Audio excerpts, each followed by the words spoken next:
আপনি কি জানেন ইউরোপে এসে লক্ষ লক্ষ টাকা ইনকাম করা যায়, কিন্তু আপনি এটি জানেন না যে ইউরোপে এসে অনেক টাকা খরচও করতে হয়। একজন সিঙ্গেল বা একজন ব্যাচেলার মানুষের মাসিক খরচ কত টাকা আমরা অনেকেই জানি না। চলুন জেনে নেই একজন মানুষের মান্থলি খরচ কত। বাসস্থান, একটি ছোট অ্যাপার্টমেন্টের বাসা ভাড়া শুরু হয় 400 ইউরো থেকে, তাও আবার শহরের বাইরে। খাবারের জন্য গড়ে 200 থেকে 300 ইউরো মান্থলি খরচ হয়। আর যদি ধূমপানের অভ্যাস থাকে বা অন্যান্য খরচ তো আছেই।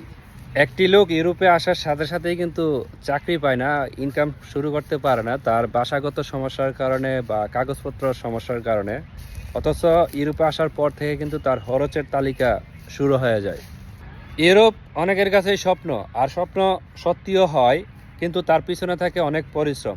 ইউরোপে অনেক টাকা ইনকাম করা যায়, কিন্তু অনেক টাকা খরচও হয়, যার কারণে অনেকেই বাসাতে শেয়ারিং করে থাকে টাকা সেভ করার জন্য। অনেক কষ্ট করে টাকা সেভ করে তারপরে দেশেতে পরিবারকে টাকা দেওয়া হয়।